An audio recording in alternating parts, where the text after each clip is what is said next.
Hello, everybody. Welcome to my second book club live. I am so excited to be here tonight. This book club selection took a different direction for me. This is definitely a book that, had it not gone out to vote, it would not be a typical book for me. And I'm so glad that it went in this direction because it was a real fun read and I truly enjoyed it. So if you're here in the chat, introduce yourself. Let me know if this was your first time reading Sarah J. Maas. I should probably get my author correct. The first time reading something from this author. If you've read the entire series or if you've just read A Court of Thorns and Roses, I'm curious what your thoughts were. I'm a type of person who I hate to know the endings. And so for that reason, I don't read any spoilers. I don't read spoilers for movies. I don't read spoilers for books. I just like everything to be a surprise. So as I started to read today, hello, how are you? Thank you for being here, my friend. As the story started to unwind, there were some really strong themes that came through, and a Disney movie that came to mind. Before I get too down the rabbit hole with going over everything for tonight's novel, I just want to say that I have a special guest who's going to be joining me tonight. I think if you are from the book community and the my fountain pen friends and watercolors and journals and all that stuff, you may not be familiar with her, but if you are from the reselling side of things, if you know me from Lori's Boston Found and you happen to have joined book club, I think you will be familiar. Her name is Laura. She is a dear friend of mine, and she was the one who pushed me to put this into the lineup for our book choices. Hi, Morgan. Hello, hello. Hi, Tanisha. How's it going? You love the book? This is my first time reading anything. Okay, by this author. I already started the second one. How exciting. Yes, this is one of 6. I'm so upset with myself because I'm here at my condo in Boston and I've been listening to the book and I finished it earlier, I don't know, over the weekend. And I don't have the physical book with me. And I feel like that is like the worst thing ever, to not have the book in my hand to share and show. So hopefully my friend Laura has it with her. Laura, if you're watching, go grab the book. Because I know she is a big fan and she has read every book in this series. And so I promised her I would read book 1 and book 2. And I really had a good time. For the people who are in the chat, before we bring Laura on, let me know, did you read it on your Kindle? Did you read the physical book, or did you listen to the audio version? I have quickly learned about myself that I am like an audio girl all the way. I have a really hard time making time to sit down and read, but I also hate like dead space. So when I'm putting my makeup on in the morning, I'm listening to my book. I'm curling my hair, I'm listening to it. I'm making my bed. I am like, I need something going in the background. So if I'm not watching a YouTube video, I have really enjoyed listening to the audiobook. And I also find that I start one. You read it on the Kindle, Tanisha? Great. Oh, I think Lumpy's jumping up. Come on, Bubs, you can come up. Sometimes he's like very sleepy. And then the second he hears me talking, he feels like he gets FOMO. He doesn't want to miss out. So I'm just going to let him sit here with me. Yes, so I've been listening to the Back Bay book that was on our reading list. Another thing that I want to discuss, hey, here's Laura running to get the book right now. Okay, thank you, Laura. I feel like we need a visual and I'm so upset with myself. Laura is actually going to be our expert for tonight's book. If you had to give this book a rating out of 5, I'm curious what you would give it. If you want to let me know in the chat, I would love to hear it. I also want to talk briefly about reading journal setup, because I've been really struggling setting mine up. And I'm wondering who here keeps their reading journal. I confess I did not get that far in the book, but I'm happy to listen since I work in a library and it's such a popular title. I'd like to hear more about it. Oh, that's really exciting.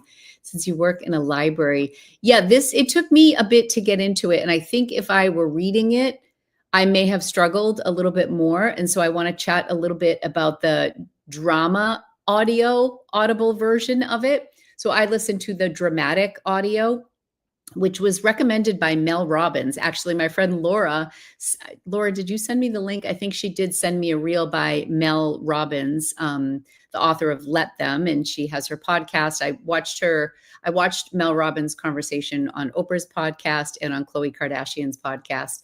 And so when I saw her reel, she talked about this book series and how much she loved it. And she listened to the dramatic version, Audible, and it's a whole cast of characters. They describe it as a movie in your mind, and it truly is. There's sound effects. There's different characters for each character in the story. I mean, most audibles are narrated by one, maybe two people. And sometimes with audibles, I have to listen to not sometimes, always, I listen to like the 5-minute preview, because if I do not connect with the narrator, I'm out. Like, I would rather read it on my own than listen to a narrator who I find really boring or monotone. So the dramatic version was really a treat, because it's so exciting. Like, they're in the forest and you hear the battles and you hear the music when they arrive at Prithian and all of the action-packed stuff. And it was great. I really enjoyed it. The only downside of it is that it was 2 credits. So instead of the cost of 1 Audible credit, it cost me 2. And I already signed up for book 2, which is also 2 credits. And I want to say book 3 is like 3 credits. So clearly they know they have people, because this is such a popular book series. But my goal is to only listen to the first half of the second book and then jump on and actually read it, because I hear the second one is really spicy. So I might want to keep that to myself. I might just want to read it. I don't know if I want to hear it out loud. Let me know your thoughts on that. My friend let me borrow the other 3 books in the series. Okay. That's great. So Laura was also telling me that so I was walking around my house and I found that my daughter had one of the original versions of this book from like 2016, and it's selling for like $30 on eBay. And you guys know I'm a reseller, so I'm always looking for flips. And I thought to myself, I could sell this one book and then buy the whole series on Amazon, which, by the way, I do have an Amazon store if anybody wants to see things that I have used for book club.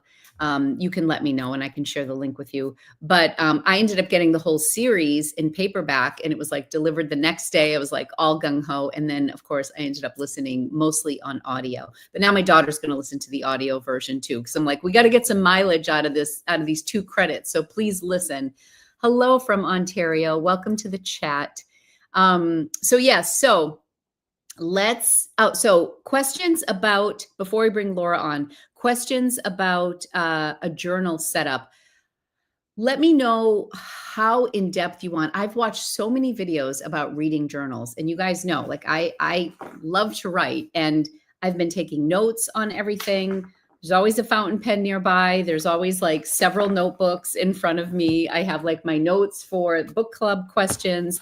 I have written out an idea for like a setup for my journal. I just want to get your feedback on this. So I saw a lot of reading journals from people who read much more than I do. So they have like a little cutout picture of the front of the book, and then they give it like 3 to 5 stars or however many stars. And then they have like 1 sentence about the book. And I'm like, damn, if I'm going to read an entire book, it's going to get at least 1 page of my thoughts. So I am somebody who likes to write a little bit more, maybe because I don't read so much. Like, I don't know, to get through a 14-hour Audible book, or to read a 400-page book and then narrow it down to 1 sentence in a few stars. Like, to me, like I just want to write more. I want to talk about the characters or quotes that I enjoyed, but I don't want it to be another novel. So I'm trying to find the right balance between, what is realistic to record for a reading journal without it getting too overwhelming that I don't do it. Because I know if you are a journaler like me, or a planner, or you've tried bullet journaling, you can get really overwhelmed if you have your hands in a bunch of different things, like me. Like, I love my morning pages and my gratitude journal at night, and then my to-do list and, my watercolor notebook. I don't want to give myself more work, but I think what's formulating right now is something that I think will be enjoyable to get on board. So I have ordered a couple stamps, and I will have that video out either tomorrow or Friday for you. So then we can follow along. So let's introduce Laura to the stage. Give my friend Laura a warm welcome. Laura, are you in here? I don't see you in the chat. So if you can jump onto StreamYard, I am going to invite you to the stage, and we are going to chat. When I was a kid, I liked Nancy Drew and the Hardy Boys. Aren't those like such classics? Nancy Drew and the Hardy Boys. I feel like I'm from the generation of Are You There, God? It's Me, Margaret. Like that was like the big book we all wanted to read in middle school. Goosebumps were a little past my time, that scary book series. I missed the Nancy Drew series. I wasn't like a huge reader. Where the Red Fern Grows. I remember reading that in middle school. I have dyslexia. I'm a visual learner. Mostly I've tried reading Stephen King. It was difficult. Ooh, you're a visual learner. So how are you with books? Like, do you enjoy reading them, or is Audible difficult for you? Because if you're more of a visual learner, I consider myself to be more of a visual learner as well, except when it comes to books, I do enjoy reading. For me, I think I have ADD undiagnosed. I've shared that several times. The best combination for me is reading the book and listening to the audio at the same time. Then I really, really retain it. I go back a lot with audio because if I'm walking around the room and not listening, sometimes I have to go back and listen to a chapter if my mind was wandering. Same with a book, right? But I find that if I get the reading and the audio, that's like chef's kiss for me. All right, everybody, we are going to welcome Laura to the stage, my in-house Sarah J. Maas specialist. Here she is. Hi. Hi, Laura. Is my audio okay, by the way? I'm not used to using. Yeah, it sounds wonderful. Okay, good. Okay. Yes. I got the book. Oh, thank you so much. We have the book. I feel like such a terrible like book club person to not have the book in front of me. So Laura, her stage name is Laura Von V. She has an incredible YouTube channel where she does deep dives into like quality clothing. You've like been shopping for vintage clothing for over a decade. We met probably 6 years ago. Seriously, I still cannot get over that it's been 6 years because it feels like it just flew by.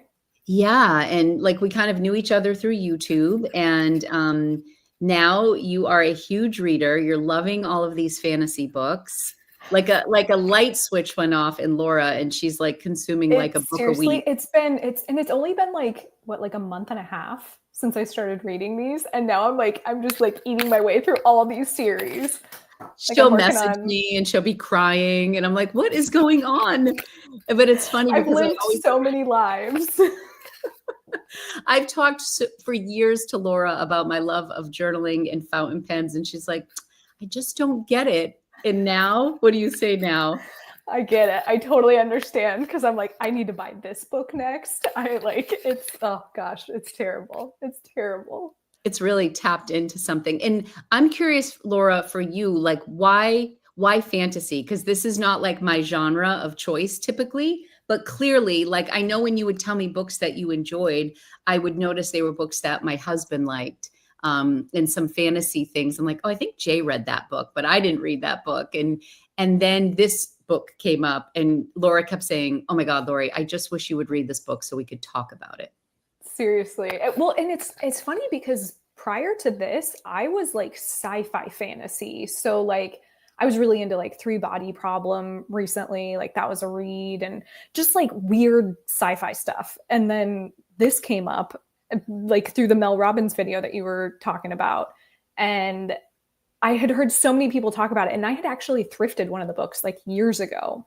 Okay. So I already owned one and finally decided to read it. But I don't know. I have so many thoughts, and they're like unhinged thoughts. That's why you're here. Basically.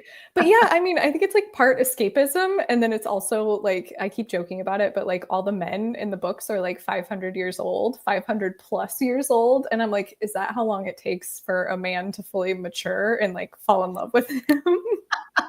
To really ripen and get to the Yeah. place But the where one thing that I hate is like all the women are like 18 or 19 years old. And I'm like, that's where I like insert a totally different age in my head. And I'm like, okay, that makes more sense. So, okay.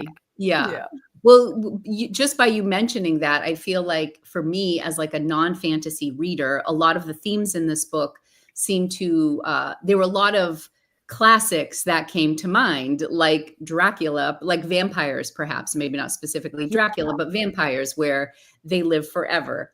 But then there's like a trade-off to that life. And also, I think the one that stood out the most to me was Beauty and the Beast. I mean, I think that is like the glaring comparison to this story. Definitely.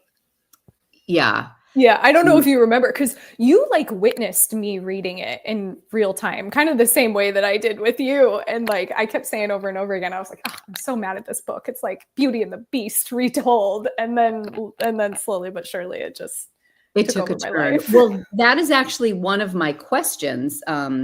Is hold on, friends. Am I missing anything? I can read. I learn more when someone is talking or teaching, like tutorial videos. Text a bit difficult to understand. Okay, John, thank you for sharing. Yeah, I don't have the chat, by the way. Is there a way? I don't know. Oh, there we go. Oh, now I can see it. Okay. Do you see everybody now? Okay. Yes. Perfect. So the book is loosely based on Beauty and the Beast. Is that a pro or a con?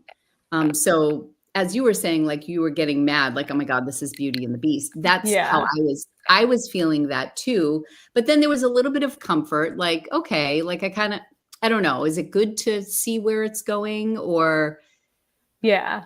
I don't know. Like at first it made me mad because I don't know. It just felt like cheap, maybe in a way, like unoriginal. Like it's been done before. I don't need this. But then the more, I don't know. It's weird. I know too much too. Like I can't spoil anything. So I know you have your thoughts. You have your theories. I loved the reel that you sent me after Mel Robbins of all the hot fairies and like what AI made them look like. You're like, isn't it crazy? Like that's like the world now is like everything is all of this like AI art. So it's like, it's so weird. Like people are like literally trying to turn this into a movie with AI.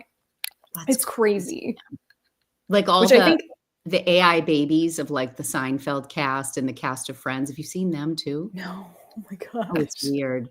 Like, and it looks like Chandler, but he's 3, like, or like 18 months old. And you just see it in baby George Costanza. It's freaking weird. But anyways, that's not what Laura sent me. She sent me the hot fairies, which was really fun with the little pointed ears. It was great. So what I just heard this week, and I think anybody of my generation, I'm much older than Laura, but you not still by much. Not by much. I mean, they have like a 500-year age difference. That's like 10 minutes. It's like 10 minutes in Farrah's land. I'm going to be 40 very soon. So like, I'm like right around the corner from 40. All right. So. Well, I'm 52, but I know you know Alicia Silverstein. Why can't I think of her last name? I lost you. Yeah, I think I went out for a second there. No, I was talking about the movie Clueless, that they just celebrated 30 years of the movie Clueless. Yeah. And I don't know if it was on Good Morning America, but they said that was loosely based on Emma from Jane Austen. And I was like, what? And I haven't read Emma yet. But I don't know if anybody in the chat saw Clueless and read Emma and if they could speak to that. But I think it's interesting how certain themes just repeat themselves in history. Yeah. And that was a big thing in the 90s too. Like all the movies were like Save the Last Dance was like Othello, I think. Mm-hmm. And then what was the one with oh my gosh. Not A Knight's Tale. There was another one that was like with Heath Ledger in it that was like like maybe Sense and Sensibility or something. It's something along those lines. It was Okay, interesting. But yeah, that was a big thing in the 90s where it was just like a like regurgitating of all the classics. All the classics. Yeah, so I found that interesting. I also saw the parallels with the show True Blood between, if anybody watched True Blood, between Sookie and Bill and Eric. Like, and so, okay. So let's, what are everybody's thoughts on that question? John says, it was interesting to me. I found out the original book of Frankenstein was written by a woman. Back then, it must have been very hard for a woman to produce a book. Oh, that's so interesting. My husband is gearing up to read all the classics because he's going to go to Universal because they have the new park with Frankenstein and Dracula. So I was actually just at TJ Maxx and they had these beautiful books from Chiltern. This is like a gorgeous version of Wuthering Heights, and it's like pocket size. So it's usually $25, but of course on Amazon it was like $15, but it was $16.99 at TJ Maxx. So I picked it up because we listened to part of the Audible of Wuthering Heights, but I'm saving this for the fall because it's like a gothic dark read. But I just love the size of this book. I'm going to actually keep this in my car so that I can just like read it when I'm in the car, because I've already like listened to about a third of the book. But they had Frankenstein and they had Dracula in this version. So I said to Jay, do you want Frankenstein? He's like, no, I'm all ready for it. It's at home. He's ready to read it. That is a really pretty book too. It's beautiful. It's beautiful. Yeah, I was really excited to. And my butt is like hanging off this chair because Lumpy is like taking up the entire Lumpy, please. I'm going to like roll. Who did the audio for Wuthering Heights? Wasn't it the girl from oh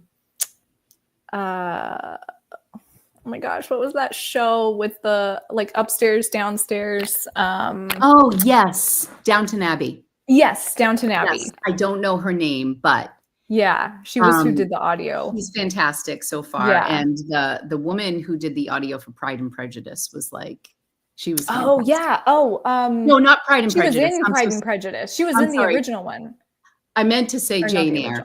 The narrator for Jane Eyre was like off the hook. I absolutely loved her. Shannon said, I just finished watching your Quince video, Laura. Oh, very helpful. Nice. Hi, Shannon. Thank you. I hope you enjoyed it. I was a little angry in it, but I'm angry in all my videos now. Don't be angry.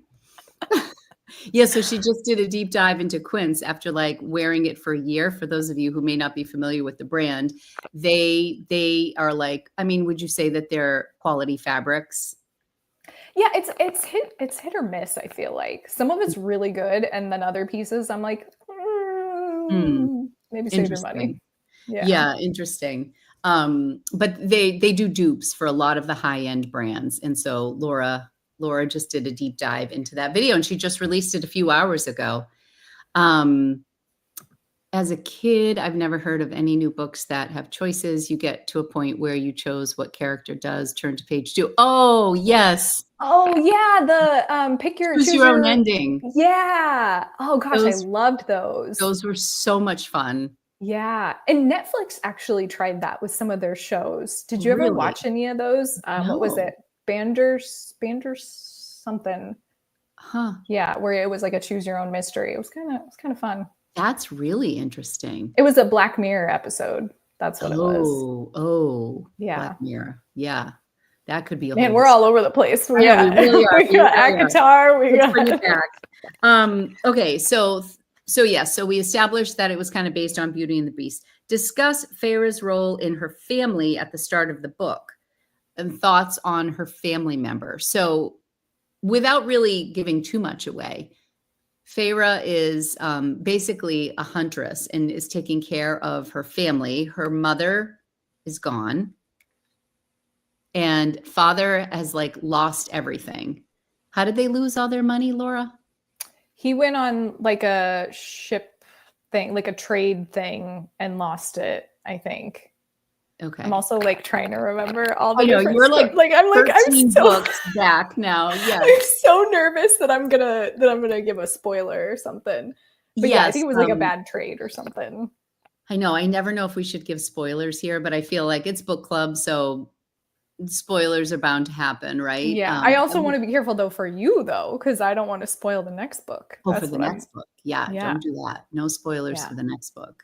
Because I have it downloaded. I haven't started it. I mean, I kind of did because I listened to the first few minutes of the audio before I bought it. So, but I haven't gotten too into it. If I could choose Feyre's story, I would have made her listen to, the Suriel's advice. Yes, which was stay with the High Lord. Yeah. Stay with the High Lord. Right. I love the Suriel. I love all the like memes for the Suriel, or like he's like got the tea and like he's like a little gossiper. That's so funny because he just knows everything. He's a little creepy when you first meet him, but then he's terrifying. Yeah, but then she learns she can trust him because what he says actually happens and comes and is true. Same. It was one of my fave parts. Yeah. And yeah, so her role in the family, so she's the huntress and she's out in the woods and like trying to find food for her family, and she kills a wolf who is a fairy from the other side, basically from this mysterious land that a lot of the commoners are terrified of what the fairies can do to them. There's a lot of mystery that surrounds them. And then somebody comes. Is Tamlin the person who comes to the house to take her? Yeah. Okay, so it is him. Like I was trying to remember, was it because he was mean, and in exchange, because she killed a fairy, the debt is that they can either kill the person who did it, or they can take that person back to Prythian, like in exchange for the life that they took. So that's what she does. And she goes with him as his prisoner and, is terrified of what might happen. And then she gets there and it's like paradise compared to the life that she was living.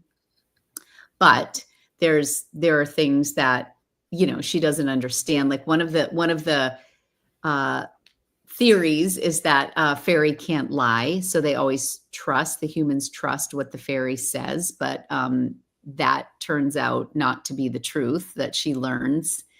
And I don't know, like, do you want to talk a little bit about when she gets to Prythian or should we talk more about her such a good job? I feel like I'm so like I've forgotten so much about it. My like main question is though, who do you like more, Tamlin or Lucien? Do you feel connected to Lucien at all?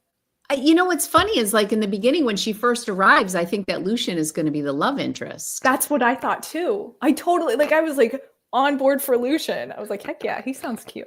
Yeah, I kind of feel like Tamlin is just a little flat. Like he loves her and stuff, but like Lucien's funny and he's witty. Yeah. I feel like he challenges her more.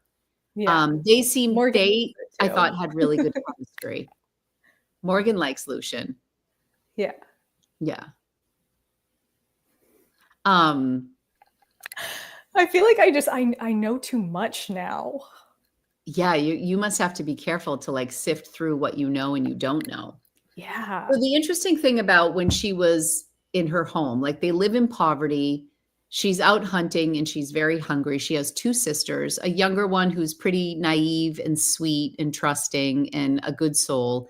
And then her other sister who's pretty bitter that they've lost their money. And like anytime that she makes a kill not necessarily. Oh, when she gets the wolf, they get money for it because some like, I don't know if it's a witch who recognizes that she had killed. Did the witch know she had killed the fairy? I think she did. I don't know. They don't really make that clear because I always wondered that too. If like did she go and tip off Tamlin? Like I'm not sure if they knew, but anyways, yeah. The other sister is like, well, what are you going to buy me with the money? Like she wants something girly. And, at the time, Feyre is just doing what she can to keep the family alive. And the dad has kind of checked out.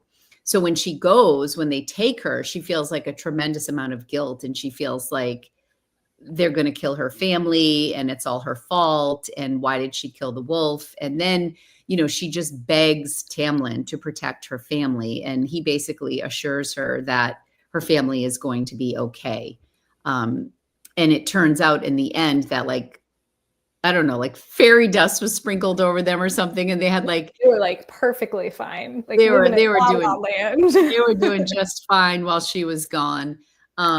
Which really makes you appreciate Tamlin. You're your heart is full for Tam Tam. But he does do right by her. It's interesting. It is interesting. And the other thing is they all have a mask that covers most of their face. So one of the questions, I just want to give credit to the person who I got a lot of my questions from. It's Just Leafing on it must be a blog that she kind of had some questions that I adapted for our conversation today. I thought some of her questions were really good. Oh, were these read along questions, or is this post book? I just Googled book club questions for A Court of Thorns and Roses. So she had a variety of questions, and I picked ones that I liked and I tweaked them a little bit, but I just wanted to give her site credit because that's where I got most of my questions. I also want to mention that on Goodreads, does anyone in the chat want to take a stab at how many reviews are on Goodreads? Without looking for this book, just take a guess and write it in the chat. How many? It's as a 4 on, so on Amazon, there are 47.7 thousand reviews and has a 4.8 rating. But on Goodreads, any guesses? 3,865,000 reviews. And it has a 4.1 average, which is unbelievable. That is wild. Just to think of how many people read this book. And why do you think it has the grip on people? I think it keeps going in waves, to be honest with you, because I remember during the pandemic, it being a big deal and hearing so many people talk about it. And I just feel it's we kind of were touching on this earlier, but escapism and stuff like that. I just feel people need that escapism. And so I feel it's on its next go round because it's been out for, I think it just celebrated its 10th anniversary. Oh, that's crazy. So it's only been out for 10 years, which is crazy. But it was new to me. When you mentioned it, I had never heard of it, which is why I was so shocked that I found it in my daughter's bedroom from 2016. Yeah. She was probably she's 23 right now. So she probably got it as a freshman in high school or something. Oh my gosh, she was a baby. The baby reading the smut. And so maybe it's good that she didn't finish it. It was spicy, but I have a feeling book 2 is spicier. Yeah, definitely spicy. Well, yeah, it's spicier. Yeah. There were definitely some scenes, Yeah. I have not read Grimm fairy tales. Have you, Laura? I have not. No. I have not. So I have a Kindle. That's the digital book that reader that I have. And I know there's been some controversy with Kindle because it's you no longer own the books. It's stream now, but you don't technically own it. So I know that there was a lot of controversy over that a few weeks back. But anyways, let's move on to the next one. So so she takes care of her family, and then now and the one thing, another topic that Laura and I wanted to discuss is her love of art. That is her escape. And she has this old set of paints that she uses. And isn't there a section of the house that she kind of has painted in the old house? Yeah, I think in this book specifically, it's the table. She has the kitchen table or something like that has some paintings on it.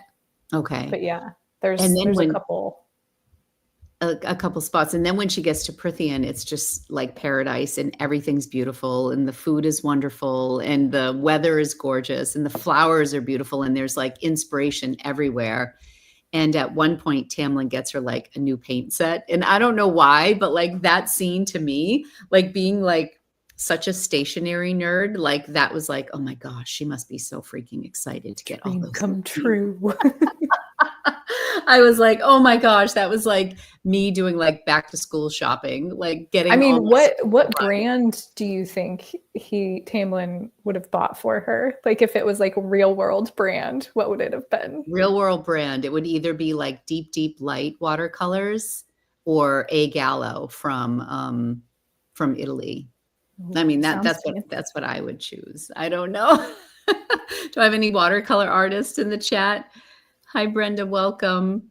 I'm on book 3 now, and 2 and 3 are definitely spicier. Yikes. Okay. Yeah, way more scenes. Oh my gosh, the last one, is it book 5? That's the spiciest. That one I was like, whoa, didn't see that coming.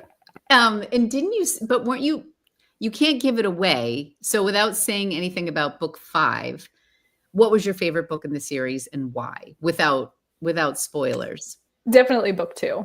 Book 2 is just everything. Like it's magical. It's so like I think I made a joke that I'll like always be single for the rest of my life. Like Because you're going to measure every man by book yeah, 2. like once you read that, you're like, well.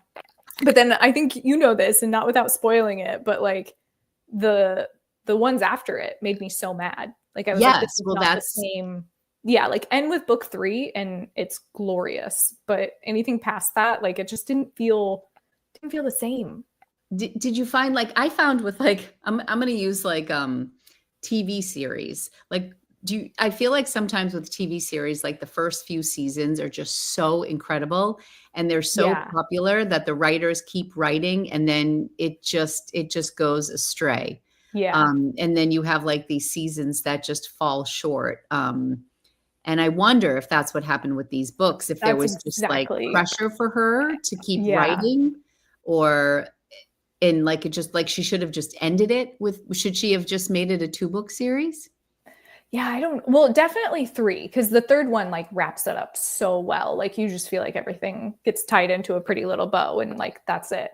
But like I'm reading her first series, Tog, right now, and I feel like I still have faith in her that she can pull it together, because there's elements in this series that this series so far, like it's perfect. And so far everybody online is like, it's perfect. But like the first 2 books are super boring. Like, I think that's kind of her MO, is she just like starts out really slow and then just builds into it. So people like really appreciate it by the time it gets good. Yeah. But I don't know. I feel like she still has a chance because she hasn't finished the series, you know, like there's another, she just announced a 6th book. So, but that was actually her first series. The one that I'm reading right now came before the one I'm reading. Oh, but she hasn't finished it yet. No, she has. So this is the finished series.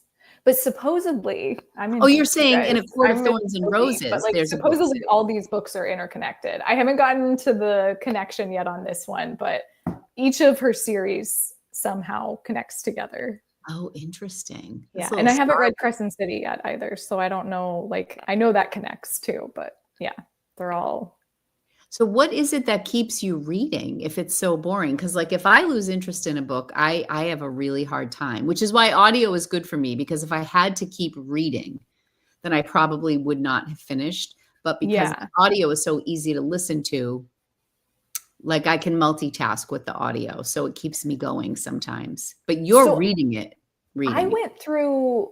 So I did the audiobook too first for A Court of Thorns and Roses because it was free. So I got in at the time where it was like free, because you were talking about how expensive it is. And oh my gosh, yeah, like the amount of credits you have to use is crazy. Yeah. But it was free when I started reading it or listening to it. And then once I finished A Court of Mist and Fury, I was like, I have to physically read these now. Like that's how good I thought they were. So I went out and bought the books and like read the whole series through. So I guess that's why I kind of stuck with it. I think had I not gone that route, I probably just never would have read it. Like I never would have given it the chance.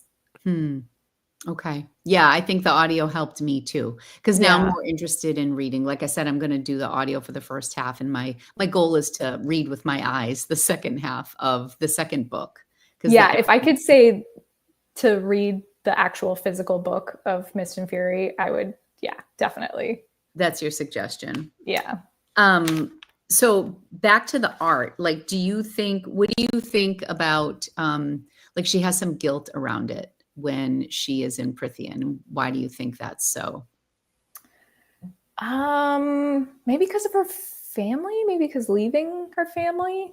I don't know. I mean, there's like different layers to it, but yeah, I guess I don't know. Actually, I feel like in Prithian, she was, I think Lumpy's dreaming. He's like growling to himself. Lumps, you're okay, honey. Little Lumpy.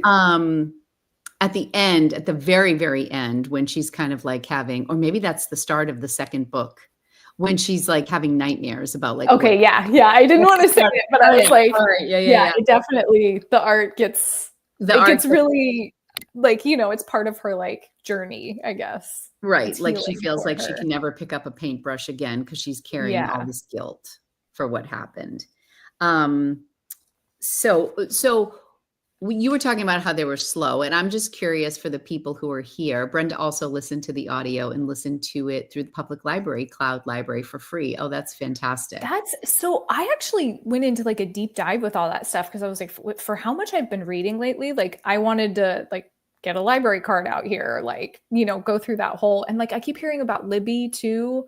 I feel like I think that's Canada's library system that interesting. Okay, we can also access. So yeah, I've been like deep diving into that to see what the best route is, because my library didn't have any of the actual books like to check out. Like they were like 16 deep waiting list. That's what's crazy with some of these popular books. People are trying to go to the library, and even like I don't know if they have like a downloadable version. They do for like a Kindle version and stuff. There'll be, she used Libby here in Texas through her library. Okay. Yeah. And that's I feel like I need to library series. Yeah. Okay. I need to look into that more, because like for how serious I'm getting, I'm like, it's one of those things like you want to, buy from a local bookstore if you can, like, go to a library if you can, like go that route first. Like that's, yeah. I mean, that gets back to if you're more of a collector, or like, I don't tend to I've been buying physical books for book club just to like have them here. Even though I don't have it for tonight. But like, I consider like Jane Austen and Bronte books, like collectible books. So like, I'll buy different versions of these books when I'm out and about, or illustrated versions. But as like a general rule with a book, if I don't have to buy it, I thrift a lot of books too. So Brenda's saying there's also Hoopla in Cloud Library. Okay. I need to look into that too. Yeah. I'm sorry. I keep derailing you, Lori. No, that's I'm like, okay. It's all place. book related. It's all book related. This is fun for me. It's actually really nice to have someone to talk to for this. I think I'm going to try to have a guest from now on. This is great.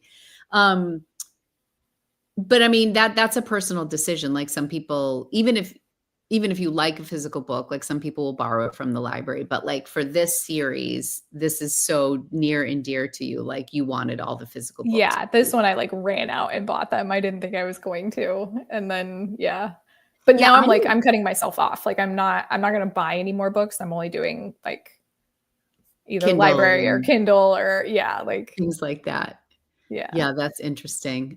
Different states have different apps they have access to. It just depends on your local library. Okay, that makes sense. Laura's in Florida, so yeah, I'm curious what they have there. So what grabbed me about this book, like the part that got me really excited, was when he broke into the house, like slammed down the door and like grabbed her and took her away. That's when they had me. Like I was like, oh boy, I want to see what happens next. And I actually really enjoyed the beginning with all the townspeople and kind of like all the little gossip. It did remind me of like the provincial town in Beauty and the Beast. I even started like picturing that whole scene. Right, that's what you picture. Yeah. Like all the little gossip happening and like everybody knowing everybody's business. And then, just the different people she came in contact with. They're super religious people. And then like the person who was kind of like a witch, and people like you would pass and you would wonder if they were a fairy, and all the mystique around the fairies and stuff like that. So I thought that was pretty cool. But when he broke down the door, like that was the moment where I'm like, okay, I want to keep going with this book. So yeah, I'm wondering what the hook was for some of the people in the chat here. So what do you think attracted Feyre to Tamlin despite not being able to see his face and technically being his prisoner? Oh, that's a good question. Because like the entire time, she doesn't know what anybody really looks like. Right. I mean, they make Yeah. a lot of reference to his beautiful eyes, like his green eyes, Yeah. naturally, and he's ripped and, broad shoulders and Yeah, I think we all would have fallen there's in all love with that. him. Yeah. Yeah. I mean, Um, he really did start to get kind though. I think it was when she realized how well taken care of her family was. that Like, really put her at ease. I feel like that was like a real yeah. turning point. Yeah. Yeah. How funny Um, was it though when she realized that like all the like everybody could see her, that like she was like walking around before, like he glamored her to not be able to see all the, people working at the house, yeah. and then all of a sudden they were everywhere. I was like, oh, Yeah, that's it's great. kinda, yeah, that is It's funny. crazy, like a little shield he had for her. Yeah. Um, what's the Starlight River? Is that is that something in the book? Oh, I don't know. I don't know, Morgan. Um, or maybe is that a part in the story? I'm not following that. Oh, maybe City of Starlight. When they're in the, yes, when they're in the river, and yeah, Oh, like that's yeah. when you got hooked. And Is he's playing the fiddle before, or was that, no? Yeah, that was around the same time, right? With the fiddle, and then they were in the river. Yeah. okay. No, I think the I'm fiddle happens after. I want to say so much stuff, but I Oh my can't. gosh. I love the scene where she goes to like the festival and gets drunk. And that's a fun scene with Yeah, Lucian. Yeah. Callan May. Yeah. Yeah. But then so throughout her time there, there's this mystery of like this haunting fear that someone's like trying to hurt Tamlin. He is a high lord, which is a high fairy. High lord? No, he's a high lord. Yeah, High Lord. Um but there's like an underlying thing, and his father was not a kind person or a kind fairy, and he kind of wanted to be different than his dad. So he really cares about his people. I'm jumping around here so much, but like when she's there, I thought one of the saddest scenes was when the fairy dies in front of Yeah. her, and Like like the he fairy took just my he wings. took Oh my my gosh. my wings. Like, I was like, "Why do I wanna cry for this fairy?" Like, Yeah. that And the audio, like Oscar winning performance. so I know. It was so sad. Maybe that's why it hit me so hard. Yeah. Um, and I felt like that was a really tender moment because that's kinda when she, like, really was she kind of fully embraced the fairy life, or just like had such empathy for them. And it Yeah. wasn't like a them versus us sort of thing anymore. Like, she was really struggling because she saw the good in them. And like just how sad that was. And then you see Tamlin's heart too, because that's like one of his people. That's someone from his land, and there's nothing he can do. And the the Lord, the dark being, like the Voldemort of this, is the woman Amarantha. Amarantha, yeah. Amarantha. She's a bad bitch. She is. She She's definitely mean. is. She's a Yeah. meanie. Um, What did you think about the riddle? Did you guess the riddle, or did you just like, I didn't guess the riddle. And then when she says it at the end, I was like, duh. Or like, I don't yeah, know, like like I felt like hindsight was 2020 with I that. didn't even give it a thought. Like I was like, she'll figure it out. Well, that's just there. Like, Yeah. she's gonna get it.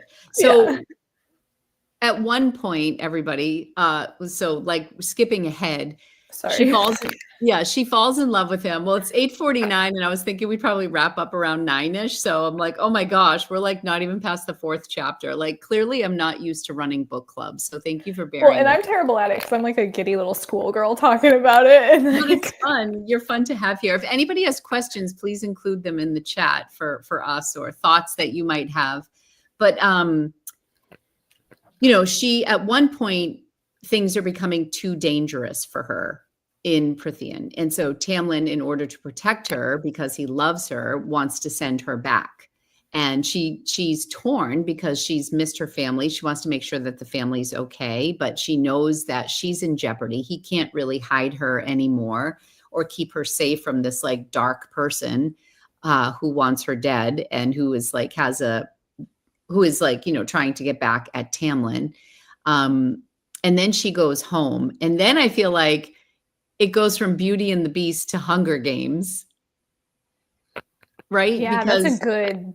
Yeah. then all of a sudden she reminds me of Katniss Everdeen, or what's her name? Yeah. And so she realizes that Tamlin's in trouble when she goes home. She goes home, she sees that her family's like really living large, that Tamlin had taken really good care of them, that they think she's been away, like caring for a sick aunt. But then she realizes that Tamlin's in trouble. And so then she goes back. And then he's gone from his palace and he's been taken by this dark lord. And now she goes in, and what reminds me of the Hunger Games is now there's like 3 challenges she has to do in order to help with the spell. That's when she started falling for him. Oh, the Starlight River. I want audiobooks talking. Can't stand the different people. Some have you keep getting I enjoy the different characters personally. But I can see where if there's a lot going on, sometimes the background noise got to me. Like if it was like, I don't know, sometimes the sound effects bothered me more than the dialogue. Yeah. Sometimes it was intense really sometimes. Like they'd have the music and the fighting and it was a lot. And I found that in those big action scenes with the fighting and the, like, that reminded me of the Hunger Games. I think that was until the very last challenge, which was really important to the storyline. But I feel like those first 2 challenges, I zoned out a little bit during those. And I think that's where the action, fantasy, violence, like that's just like so not my vibe. Like I love the love story. I love all the mythical stuff and the magical things and I love family stuff. I love family dynamics and stories. I love all that and the push between good and evil and all that. But then when it gets into like it's like every action scene on television, I tune out. I don't know what comes over me, but do you love those I was scenes, kind of Laura? the same way. It wasn't until I read it. Like when I was listening to the audiobook, I kind of did the same thing where I was just like, Okay. Then when I read it, I got a little bit more. It was better when you were. Yeah, because I guess you're forced to just really be there when you're reading it. Like you can tune out with the audio. So I felt like as far as the audio went, that wasn't like the best time for me in the story because I just kind of tuned out. But then the last 3, and I don't know how much we want to give away, but I mean, for those of you, I don't want to give away the ending, but there's the last challenge. She has to like kill 3 people or 3 and like they have things over their heads so she doesn't know who they are. That was like, whoa, that was a tough scene. That was tough. I wasn't sure where she was going to take it. Like, no, that was a turn that I really didn't see coming. Yeah. Did not see that coming. But then she really has to show her faith and trust her gut. And actually, we should probably talk about, before time is up, about Rhysand. What do we have to say about him? I don't know, Lori, what do we have to say about Rhysand? So she meets Rhysand when she's like back in the mountain. Like he's kind of takes her captive. Like he's not nice to her.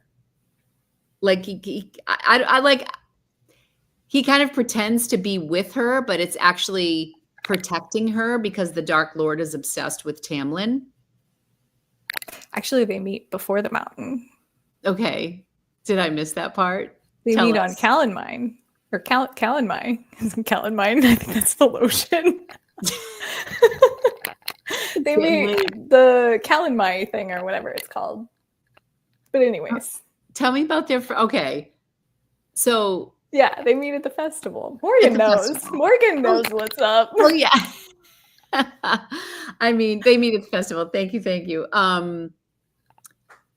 Yes. And that is when, well, Tamlin interrupts that, doesn't he? Why am I like, is when she gets drunk? Is that I when she's have doing? that part like memorized in my Okay, head. so Like why don't you take over here? well, no, I'm just saying I just have it memorized in my head. Because you love it so much? I do. Okay. I don't want to say it because I don't want to It say gives it. away too much, do you think? Yeah, I it mean, keeps her from getting kidnapped. Yeah. So there's like three fae that are there that are like kind of, giving her weird vibes, like, yeah. talking to her and stuff. And Reese shows up and is like, Okay. But then he's really mean when he's under the mountain temporarily. yeah, he's terrible. Terrible. Yeah. One of the things I found really interesting when I knew that he was a good guy is when she has like the marks on her body, but like his hand marks are on her, but they're just like on her waist. And she's like drugged out and like he could have done anything. And she wakes up and realizes that he really hasn't been inappropriate with her when he, Yeah. but she is in his debt now for book 2. Yeah. Now she has the tattoo and yeah. Yeah. So, I mean, I think it's going to get hot and heavy. I think Brenda Tamlin's and in Morgan trouble. and I, we're gonna have a chat after this. Yes, We I all mean, love that I have not read any of book 2, but I think Tamlin is in trouble, is what I think. Well, let me. Well, yeah. What? We'll see. He's not saying anything, Lumpy. But yeah, that final scene was crazy. And then the very end, like the big reveal at the end, I also did not see that coming. But yeah, there's a lot of reading between the lines right now. We all know too much, and we don't want to ruin it. I know. Well, that I guess that the potential of that is what made me very quickly listen to the beginning of book 2 because they wrapped it up really nicely, but then that just that part is what I want to know. Like I want to know what happens in book 2 between the two of them. Yeah. I mean, I knew even going into like reading the entire series that there was like, it was like, 3, like there's like 2 3 love interests. Well, no, I say 3, but like, it's Feyre and then 2 potential, like you don't know where it's going to go. But I kind of always knew in the back of my head, like what was going to happen. Okay. So I feel like you at least know as much as I knew kind of thing. I'll say that. Well, that's where I saw the parallels with True Blood between Bill and Eric, because that was interesting. I like how they describe how he absorbs the light like he's made of darkness. Ooh. Yes. Shadow daddies. Oh my gosh. One of the bad things for me, and I just discovered this on Audible, and I'm sure I'm very late to the party here, but when you do Audible, you can set a timer because I am infamous, like notorious for like listening. I don't even listen with headphones, but I put the phone like this next to my ear on the pillow because I don't want to wake up Jay and I don't want to listen. I don't want headphones in because I know I'm going to fall asleep, and then I fall asleep. So I'll listen and then I wake up the next day and I'm like, how long did it go? And then I start rewinding it. So I just discovered that you can set a timer. So I'll set it for like 15 minutes. And so then like I only have to review a little bit. So some of these like gaps in my knowledge of this book, I'm fearing that like some of them, like I must have just been out. Honestly, you seem like you have the whole, like everything that happened, you're on it, I don't know. Although, did you listen to like the very end, like when? Yes. I mean, I don't should. Oh, I did. Are we okay with talking about it? Like, yeah. I mean, there's like when they say goodbye to each other, like when Feyre and Rhysand say goodbye. Oh yeah, let's talk about it. Okay. I mean, what do you like? Was that the cliffhanger for you, or what? What do you think the cliffhanger was? I just want to know where it goes between the two of them. Okay, yeah. Because to me, that was like the moment where I was like, "Oh crap! I gotta keep reading this. Like, I'm locked in now." Like, yeah. When he like falls back and just disappears, I was like, "Yes. Oh, yes, exactly." And you almost feel like they're gonna, yes, Yeah. He And like just disappeared. Like he's like, okay, bye. And then said like that like flash on his face. Yeah. yes. What's the flash? Because he had like an expression that Yeah. was He was like shocked, like to the core. that. Yes. So how long do I have to read the second book? Like when does it give some clue about that in the second book? I think everybody will all agree it's chapter 54 and 55. Seriously? It's that far? Oh man. Oh, but it is so like the slow burn is so good. It's so Mm. good. Yeah. That like chapter 54 and 55 are like they're like historical moments now at this point, I feel like. In book 2. In book 2, yeah.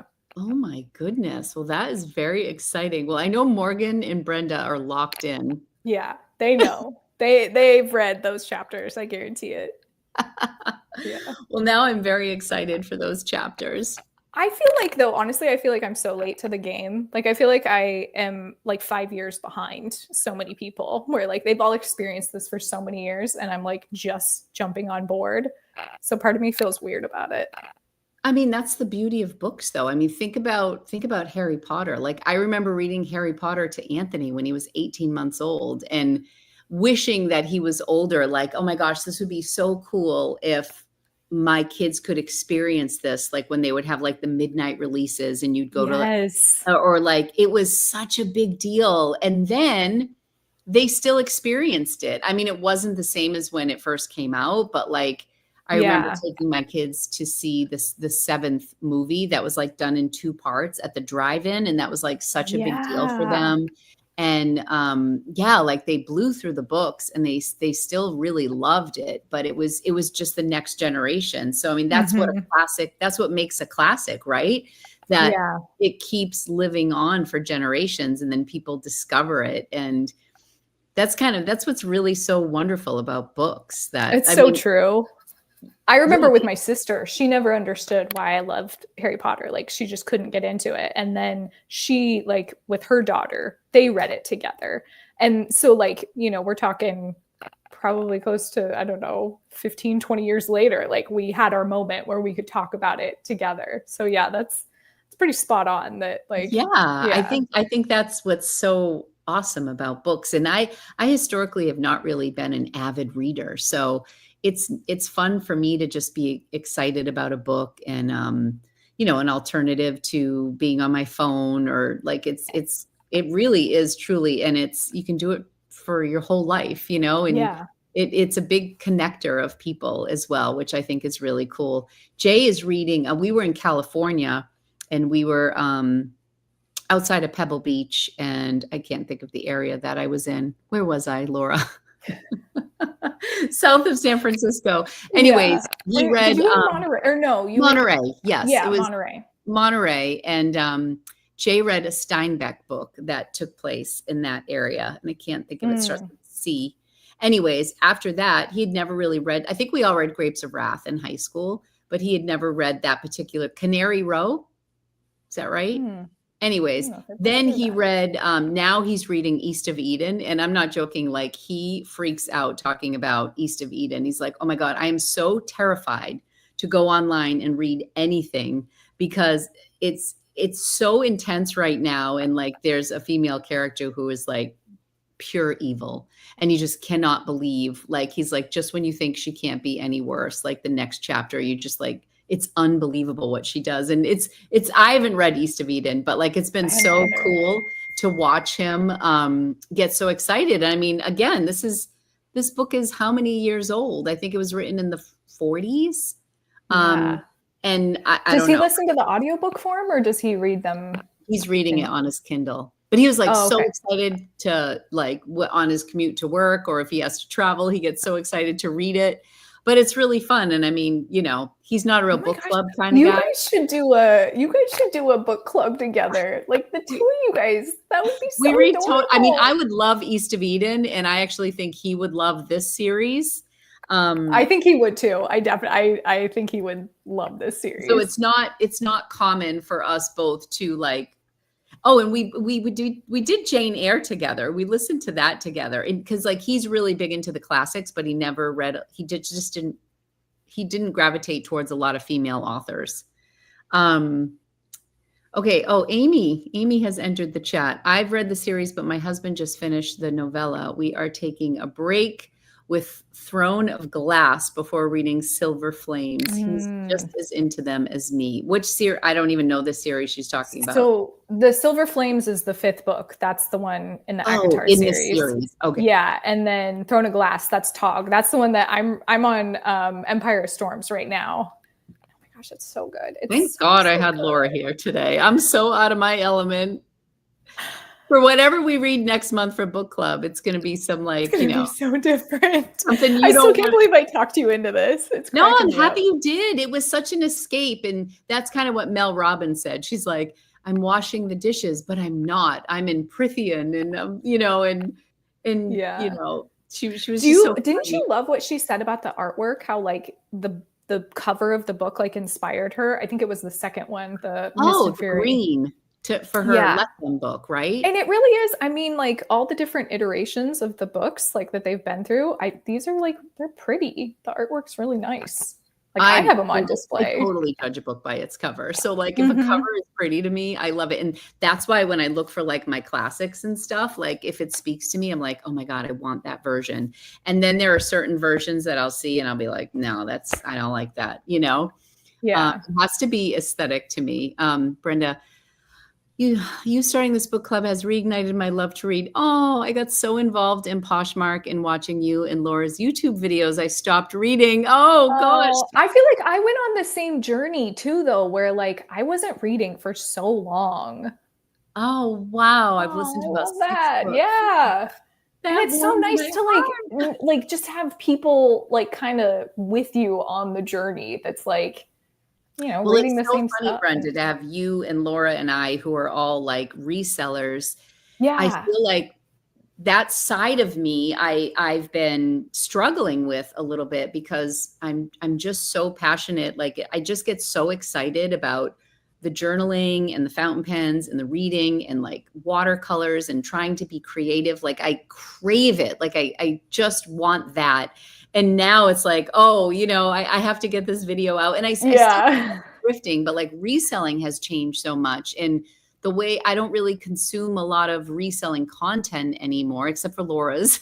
But you're not really reseller content. Like it's more about like quality clothing. And I mean, it trickles down to reselling, like knowing brands to pick up and stuff. But it's been really fun for me, Brenda. So I'm excited that the three of us are kind of on this journey together. Seriously, we need this, honestly, as like people who resell, like we need this desperately. Yeah. It's like I feel like things could get toxic every once in a while, or just always focusing on numbers and money and flips and how many sales did I have and how, processing my stuff. And I'm so forever passionate about that. Like sometimes when I look like, collectively, we've probably sold 20,000 things. I think I personally have sold 12,000 items in the years that I've been reselling, and probably 10,000 of those or 11,000 were pre-owned. So like, I'm really proud of that and I love it. But this is such an escape. It's been wonderful. I love it when people rediscover books years later. Book clubs are so fun that way. Yes, Amy. Yeah. I'm like looking into joining. Well, actually, Lori helped me find local book clubs because I'm like, I need to like, this is my outlet now. Yeah. I was like, I'm like, I suck as your book club friend because I haven't like read what you've read. I feel like I was always holding you back. So every time I would read a new chapter, Laura would be like, oh, I wish I was reading it for the first time. Lori. Keep reading. She'd be like, call me when you finish this chapter. So it's really fun to have a buddy who's into it like you. Which brings me to, I'm not sure if I'm going to do like a whole standalone video because I just have been really bad about picking the books and then doing it in a timely manner and posting and getting the votes up. Wait a second. I'm going to go through. Maas. Am I saying Maas? You have such a pretty name. I hope I'm saying it right. I listened to 2 of the books in audio, which helped, and it was more joyful. Oh, yes. Yeah. Honestly, we're such a lucky generation to have Audible and Kindle, and like there's something for everybody. And that's why I really wanted to do this book club, because I didn't consider myself a reader. And I felt like a lot of the book clubs out there were for like real hardcore, people who this is what they did. This was like part of their identity. And I'm just at a phase in my life where I want to read more and I appreciate it more. I get excited. So it's nice, because without the audio, I would struggle. 2 book suggestions, both by Kristen Hanna. The Woman and the Great Alone. Just finished them and they were awesome. What are they about, Brenda? Yeah. Oh, thank you. Thank you, Lori, for doing book club. I am enjoying all the conversations and all the infos. Oh, thank you. Thank you for being here. I know we're like a small group, but I figure if you're here, like, I'm excited. There's one book that I looked into before we started, and it is called Salt Water, from the New York Times bestselling author. Comes a slow burn psychological drama about an opulent family that unravels when decades-old crimes resurface. Because I'm like a thriller girl. Has anybody heard of this book? The thing that got me is, you guys know I'm going to Italy in September. The beginning says, in 1992, Sarah Lingate is found dead below the cliffs of Capri, Italy, leaving behind her 3-year-old daughter, Helen. Despite suspicions that old money, the Lingates are involved, her death is ruled an accident. Every year her family returns to prove it's true if it's an accident. But on the 13th anniversary of her death, they arrive in the villa to find a surprise waiting for them. The necklace she was wearing the night she died. It sounds good. Yeah. So they keep going back to Italy, and it's a thriller. So that sounded really good to me. So that's going to be one of our options. One about women who were in Vietnam, nurses, and the other about families in the 60s that moved to Alaska. Ooh, very interesting. Yeah. Vietnam nurses must be really good. Are they historical fiction, would you say? The Vietnam one? It's giving Knives Out vibes. Yeah, that's very accurate. Yeah. It honestly, like, it sounds like a TV show. The one that I just read? Yeah. Because first I searched like best summer books of 2025, and then they were all rom-com books, which I'm not opposed to that. Everything is romance right now. Like everything, it's everywhere. I'm just like, what is going on? There is a store. Is anybody in the chat from the Boston area? Because in Harvard Square, there is a new bookstore, and it's a romance book. It's called like Lovejoy. There's a bookstore out here too that it's called New Romantics that just opened up. That's all romance. It's all crazy. Romance books. And like outside of the store, it's all like faux silk flowers. There's like an overhang, and it's all decorated with pink flowers of all different kinds. And then there's a wine bar. So you can get like appetizers and like a charcuterie board and a wine board. You can drink wine. They had an author book signing there. It is packed. It's a cafe. It's so cute. In Harvard Square, like we went on a huge walk with Lumpy one day and made our way over there, and it was so much fun. And actually, Jay bought me the book. He went in and he's like, I found a book that looks cute. It's called What Happens in Amsterdam, about like a girl who goes back. She like falls in love with her friend, her Amsterdam exchange student years later. Like she kind of starts over, quits her job and moves to Amsterdam, and he ends up being her landlord. It's really cute. But I love that. Anyways, the book is so much fun. So much fun. What do you think it is? Why do you think romance is like where it's at right now? Like, why is it taken off? It's massive. I just feel like I was asking my daughter about this, because I don't know like how big, again, being kind of new to the reading community. So like maybe people in the chat will know better than me, probably more than likely. Just this whole aesthetic of being a reader, like all of the like they call it booktube, like that side of YouTube that just talks about reading, and like the Goodreads community, and book talk, like book TikTok talk, and like, on TikTok. Yeah. So like, I don't know. And there's a lot of women who are involved in that. So I don't know if that's just Me slowly but surely becoming one of them. right. But it's also so much fun. Like there's also this little bookstore cafe in on Beacon Hill that it's so like it's ridiculous how often you see it on Instagram. There's this little, you know, because Boston's so old.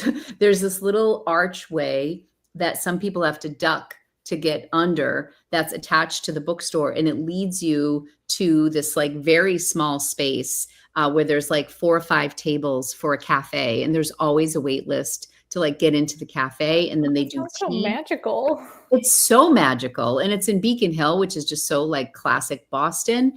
And then the bookstore itself is 3 different levels. Like it's like a house. It's like an old house. So there's the cafe downstairs, the restaurant, then the bookstore, the cafe outside, then the bookstore itself that is 3 levels.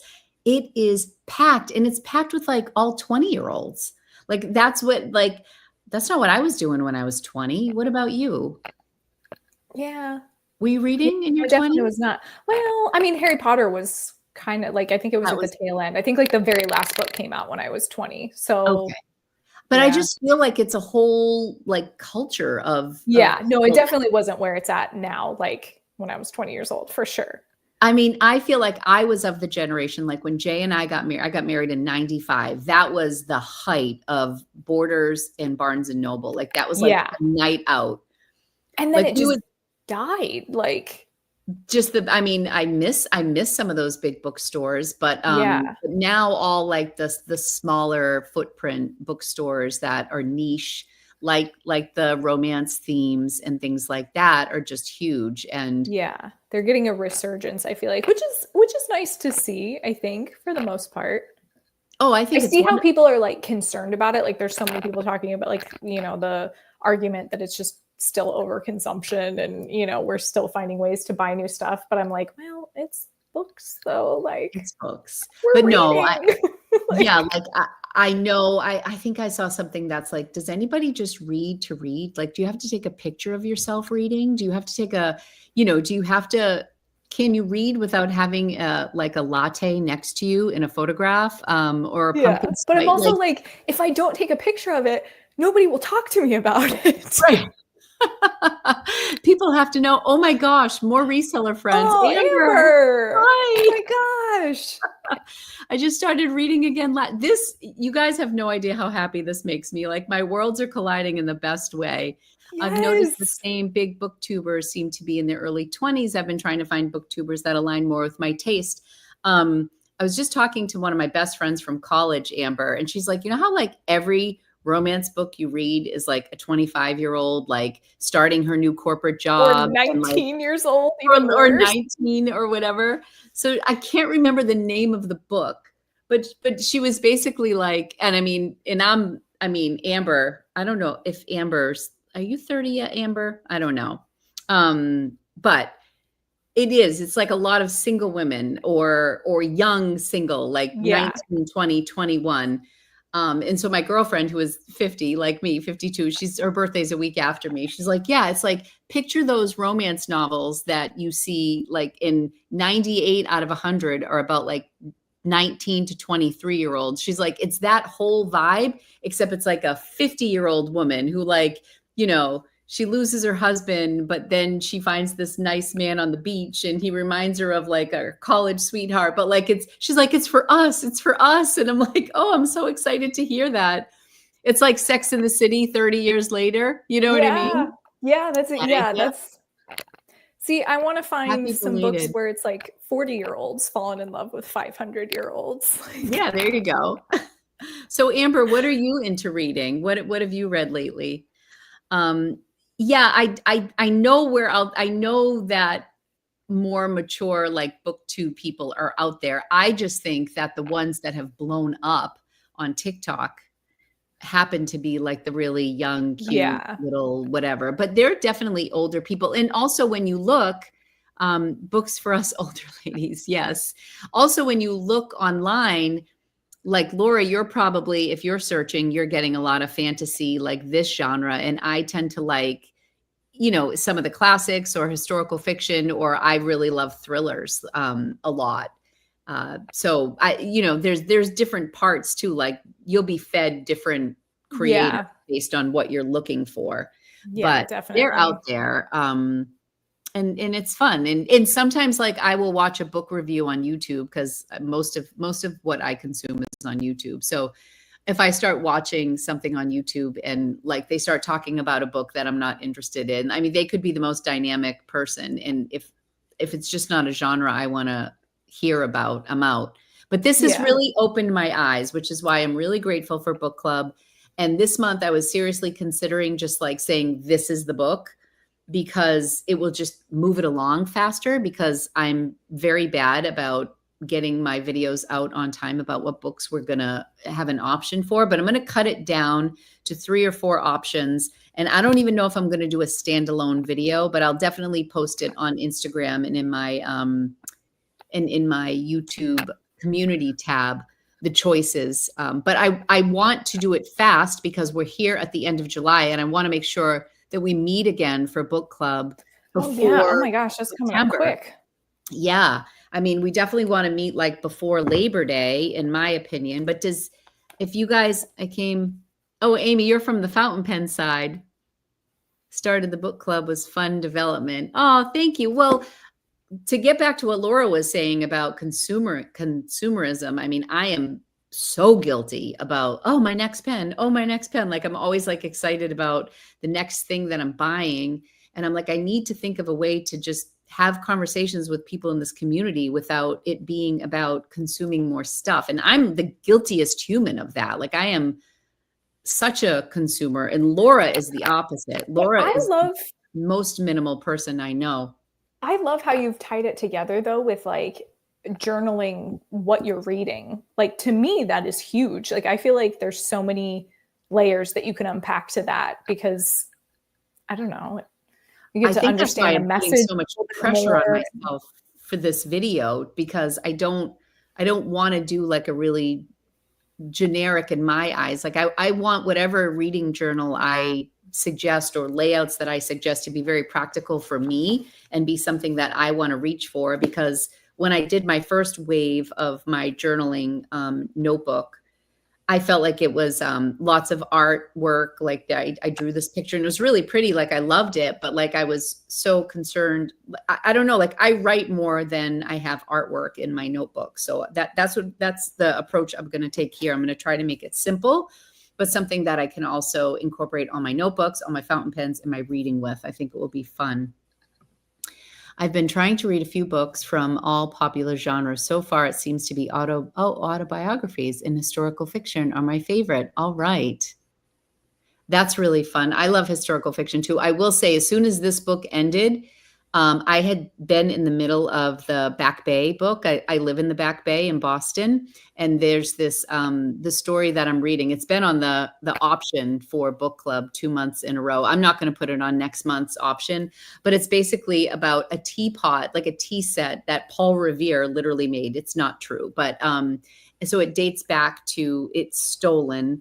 And it's like a modern day guy from Harvard who's like writing he's getting his PhD and he's writing about the family where this tea set, where it originated from, and it's still stolen, and is it in the Back Bay someplace? So it goes back and forth between like the time of Paul Revere and Sam Adams and when this this set was stolen, and then modern day, like all the descendants of the family. And I listen to it when I take Lumpy on walks, and I literally walk down the Oh streets yeah. and they'll be That's so cool. referencing Commonwealth Ave, or they'll reference Beacon Hill or Back Bay. And it's so cool for me to just like be like here while I listen to that book. It's been so much fun. So Yeah. I again, and it Oh my ties gosh, you're almost like living a movie within a movie. Like so cool. And it ties in like the mystery of it.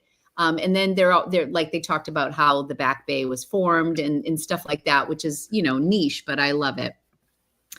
We have some also historical fiction fan. It's been a while since I've picked one up. Also, speaking of biographies and Harry Potter, my next one is Beyond the Wand by Tom Felton. Ooh, yeah. is that like fan fiction? I think he wrote Tom Felton was what's his name? The blonde boy. Lucifer, or No, that's the son. See, this is Draco Malfoy. Draco Malfoy. Yeah. Draco Malfoy. So that's he wrote this? I think that's his, yeah. I think that's the book that he wrote. Oh. There is fan fiction though, apparently, Malfoy. about Malfoy. Oh yeah. Well, it's so funny how like now everybody loves Malfoy and everybody loves Slytherin. Like nobody likes Gryffindor anymore. Like Slytherin's where it's at. Oh, I didn't even know that, but that makes sense. People always go to the dark side, don't they? They always go to the dark side. Yeah. There was some movie that we were watching and it was Malfoy's father. And one of my kids picked up on it. And oh shoot, I wish I remember. Was it the White Lotus? Because he was just in White Lotus. Yeah, maybe that's it. Yes. He played the dad in White Lotus. Yes, that's exactly what it was, Laura. Yes, and my kids took a screenshot side by side. They're like, it's freaking Malfoy's dad. He's got range, man. He can do Tell so me about much. it. That was good. Oh man, if White Lotus were a book, we'd be reading it. Yes, honestly. It'd be so that good. Would be really fun. I feel like the books that Brenda mentioned, the ones, those were historical fiction too. The Kristen Hanna books. Okay, I will write those down because it seems like we have some people here who are historical fiction fans. So I will write. Please give me your recommendations. I'm going to do 4 books. Because on Instagram, when you take a survey, it only gives you 4 lines. So when I did 5 books, it just like threw me off. I had to write everything by hand, which, not the biggest deal.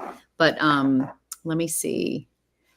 And I feel badly because I know like even last month when we did the Thursday Murder Club, there was a next book in the series and we didn't read it. So I just feel like there are some people that will want to do a deep dive into a series and keep reading, and then other people that want to kind of move on. So forgive me if you are somebody who wants to like just keep going down that, for anybody who wants to keep going on with this stuff, we'll reconvene later somewhere else. Laura, seriously. I've listened to about 6 books. I can't. Oh, here we are. Kristen Hanna. Sorry. I'm going to write these down. Hannah and The Woman and the Great Alone. Sorry. Great Alone. Okay. And then what do we think about Beyond the Wand? That kind of sounds interesting. Oh, Amber says that was 5 stars, the Kristen Hanna one. Okay, that's definitely on my list. And oh my gosh, yes, Brenda. We're going to keep going. I'm going to keep going, Laura. The Woman and the Nightingale from Kristen Hanna were both 5 stars from me. After loving these 2, I read her first book and it was shockingly awful. Ooh. Oh, okay. Woman and the Nightingale. Okay. Those are 2 separate books, Amber? I think so. Okay. So those are a possibility. I'm definitely going to do my little thriller one, although I might be alone on that island. Saltwater. Everybody look up Saltwater. Do I not have thriller people here? I love mysteries and thrillers. I really do. How do I join the book club? You literally just... So Amber, the way that I do it, well, the way that I've done it historically is I do a video on this channel where I choose 5 books that are options for book club because I wanted everybody in the community to be able to participate and like vote. So I present 5 books and then I take it to Instagram and I say, these are the 5 books, put your vote in. And then I tally them all up. But like, I have been taking so much time. So I was thinking that I wasn't going to do a video, or maybe I'll just do a short or something, like something quick. So instead of doing an entire standalone video presenting the 5 books, I'm just going to do a post on Instagram and a post in the YouTube community over the next couple of days. And then whichever gets the most votes, I'll announce it and say, this is, okay, Amy loves thrillers. Thank you, Amy. This is the book that was chosen. That's how this book got chosen. Laura was like, "Can you please read this?" And I'm like, "I don't know if it's really my bag, Laura, but I will put it Guilty. as an Sorry, option." guys. So I put it as an option, and I think I had an Ellen Hildebrand book. I put Emma on there because I keep trying to push myself to read classics. What else was on there? Oh, Back Bay, I put on another month. And The Tenant, that was my thriller because I had thrifted that book. And Oh, so Brenda this just recommended Tenant. The oh, Tenant. oh, is that Frida McFadden wrote The Tenant? How did I not know that? Oh, interesting. Oh my gosh, Monarchs and Margaritas. Yes. What? Aww. Hello, Laura. I just finished the second book. Courtdom is so good. You and I were going to chat about it. We'll chat about it later. I think I have to put Back Bay to rest again because I don't want to lose my momentum with this series. And I already paid for the second book. Like Back Bay's just been there. It's not going anywhere. You know what I mean? So I probably should just keep on with this series, like listening to it. And I feel like that one means the most to you right now, like with your surroundings. Like I just love that whole element that that's just very personal. Like, and I feel like book club, it's not going to be the same for everybody in book club. So but it kind of goes in line with, you know, the historical fiction. Like people for sure. But like I think it's going to be really interesting to me because I live here, you know, but I wouldn't be as interested, for example, if it was historical fiction about a town in Kentucky, you know, like this is just personal. So Home is Where the Bodies Are. Ooh, that sounds freaky. Okay, Amber was on the same, that's the same path that I went on too, where like ACOTAR was the first, and then it's just like, now I'm here, I'm back. She is literally like 13 books deep. I'm not kidding. Like Laura would just, it would be like days would go by and she'd be like, I haven't left my house in 3 days. I have to go buy groceries. Like, oh my gosh. Yeah, it got pretty bad there. I don't have good readings. I don't. Yeah, I need to. Is that how we connect with people? That's what I'm trying to figure out, is how do I connect with other readers? So many people are on. I have an account. So yes, I do have an account, but I haven't updated it because I'm like more analog. Like I want to write it all down, but I feel like I should keep a Goodreads account because I'm quick to type things and I could like get my thoughts down about something, but then like kind of put it in journal form. So it's something I can reference because that's what I enjoy. What are all of your thoughts on, whatchamacallit, Goodreads? It's a thriving community. Yeah. I still can't believe The Tenant is Frida McFadden because I read her The Housemaid, which was so good. And then there's a second book in that series that I haven't read yet. And then you can see what I've read and rated the books, and then I can see which books you've all read and are currently reading. So yeah, like so if you connect with someone and you're like, oh, like I really love the books that Amy reads, like I tend to be in line with the books that she likes. So, oh, she recommended this one. I like that book, that sort of thing. So yeah, that's like a good activity to like, you know, get brushed up in that. Yeah. So that's going to be our homework, is to get on Goodreads. And since we're here, even though we don't have the book picked out, and this is always subject to change because I feel like with travel and stuff, I never know where I'm going to be these days. But I do believe that. So like what would be, does Wednesday nights work for everybody? I say Tuesday. Sometimes I have my Juicy Broads live pen show on Mondays. We go every other week. So that's probably not a great day. I'll stay away from Mondays. But Tuesdays or Wednesdays or Thursdays are good for me. Let me see. This is August. I think I might be. Do you guys want to do August 29th or do you want to do back to school time like September 4th or 5th? Any preference? Do you guys want to go before Labor Day or have the extra week to read whatever book? Because we can set the date. I'm going to write it here in tentative date for next book club. Is I'm going to give myself an extra week because I know myself. September 4th. Does that sound good? That is a Wednesday, I believe. And how are you going to do the vote on Instagram? We'll do the vote on Instagram and on the community tab here on YouTube. I do both because not everybody goes over to Instagram. Sounds good. Okay. I will double check my schedule, but it will either be the 29th or the 4th. And then that way I don't want to dilly dally because I'm the one who holds it up because everybody's like waiting for the book. And then like I say, I'm going to say it on Sunday and like 2 weeks later, I mention it. So this time I'm going to be better about it. This is your account, Amy, for Goodreads. Okay. Maybe what we'll do next week or next month is we'll share all of our Goodreads accounts so we can kind of like get on board with each other. I think that would be fun. All right. We ended up talking for 35 minutes about nothing that had to do with A Court of Thorns and Roses. But I want to formally thank you, Laura, for pushing me to read this book because... No, I want to thank you for reading it because I needed somebody to talk to about it. And now I have so many more people. Brenda and Morgan, you're going to have better conversations with them. I think Amy's on board too. Actually, Amy, Amy, you said you're reading Tog right now, or wait, who was it that was reading Tog? I think it was Amy. Oh, okay. Yeah. All right. So well, I got a ton of people to talk to. You have people. This is great, but I appreciate you guys being here. This was really fun for me. Amber, thank you for stopping by. I love that I have like reselling friends, journaling friends, and now like book club friends. Like everything just came together so beautifully. It's so nice. Excuse me. So I ordered a couple supplies for tomorrow to do my reading journal, basically stamps. Like I just wanted to keep it easy. You have people, Laura.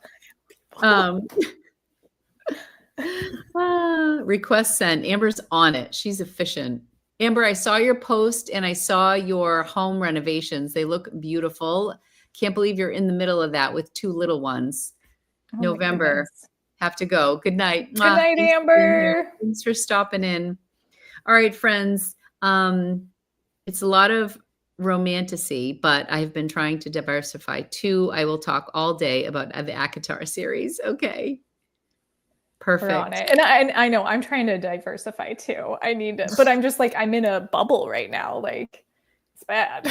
But it's exciting to me. Like anything that gets you that excited that you are just going to read like 8 consecutive books, like actual books in a row in a month's time.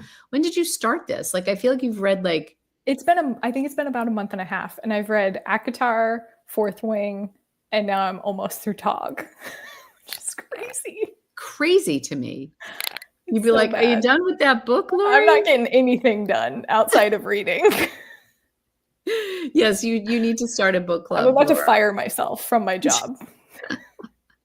All right, friends. Well, thank you so much for being here. Stay tuned. I will get it out there, what our choices are. I'm going to try to get it out by Friday. Actually, if I'm really motivated, when I do my reading journal video on Lori Ann Tata. You guys know I rebranded. I'm not Time with Tata anymore. I'm Lori Ann Tata, where analog meets elegance. That's my new line. Ooh, fancy. I like that. So when I do that video, it's more than likely going to go up on Friday because I don't know when all my supplies are coming. If they're here first thing in the morning, then I'll have all day to do it tomorrow. But if they don't come in until like 7 o'clock tomorrow, then I can't get my video done until Friday. So Friday, I will have the video up and maybe I will put my choices in that video. How's that? Oh, the Outlander series. Did you see that? Outlander. Oh my gosh. It's been, Jamie Fraser forever. But I don't know. Now Rowan is kind of my forever. And good night, Mary Beth. Thank you for being here. All right, friends. Thanks, everybody. I will see you again soon. Thanks for joining us. Bye. Thanks, Laura, so much for being here. Thanks for having me. This was a blast. Bye, friends. Bye.